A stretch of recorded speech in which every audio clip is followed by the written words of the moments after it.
সকালবেলায় নাস্তা শেষে পত্রিকা নিয়ে বসলো রুদ্র চৌধুরী। আজও একটা হতাশার খবর চোখে ভেসে উঠল।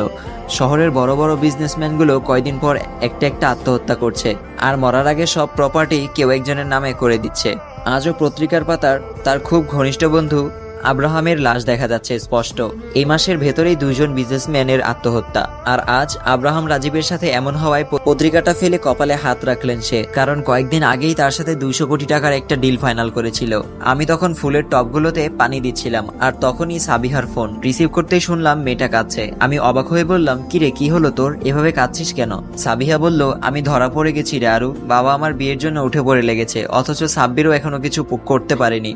আমি একটা শ্বাস নিয়ে বললাম, এখন কি করবি? সাবিহা বলল, আমি বুঝতে পারছি না কি করব। এই বলেই এক নাগারে কেঁদে চলেছে সাবিহা। আমি ফোন হাতে চুপচাপ তার কান্না শুনছি, কি বলবো ভেবে পাচ্ছি না।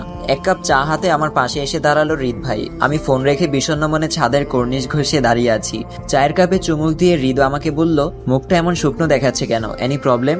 আমি গম্ভীর মুখে বললাম, সাবিহার বিয়ের কথা চলছে। আমার কথায় উনি যেন খুব আনন্দ পেয়েছে, হেসে বলল, বাহ, কংগ্রাচুলেশনের কিছুই নেই, সে বিয়েতে রাজি না। উনি একটু ভ্রুকুচকে তীক্ষ্ণ দৃষ্টিতে আমার দিকে তাকালেন, হয়তো কারণটা জানতে আগ্রহী। তার দৃষ্টি বুঝতে পেরে আমি বললাম, সে আমাদের এলাকার সাব্বির ভাইকে ভালোবাসে, আর চাচা তাদের সম্পর্ক মেনে নিচ্ছে না, কারণ সাব্বির ভাই বেকার। মাস্টার্স কমপ্লিট করে অনেকদিন ধরে চাকরির খোঁজ করছে, বাট কোথাও চাকরি হচ্ছে না।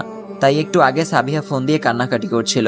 হৃদ ভাই আবারও চায়ে চুমুক দিয়ে বলল, সে এখন কি চায়? সে সাব্বির ভাইকে ছাড়া আর কাউকে বিয়ে করবে না। আর চাচা বলেছে সাব্বির ভাইয়ের সাথে তার বিয়ে দিবে না, কারণ সাব্বির ভাইয়ের কোনো চাকরি নেই। আমার কথায় তার চোখে মুখে কোনো ভাবান্তর দেখা গেল না। সে স্বাভাবিকভাবেই বলল, তো তোমার কি উচিত না তোমার বান্ধবীকে হেল্প করার? তোমার দুঃসময়ে সেই তো তোমার পাশে ছিল। আমি মন খারাপ করে বললাম, আমি চাই কিছু করতে, বাট কি করব বুঝতে পারছি না। সে চা শেষ করে বলল, ছেলেটার নাম কি বললা?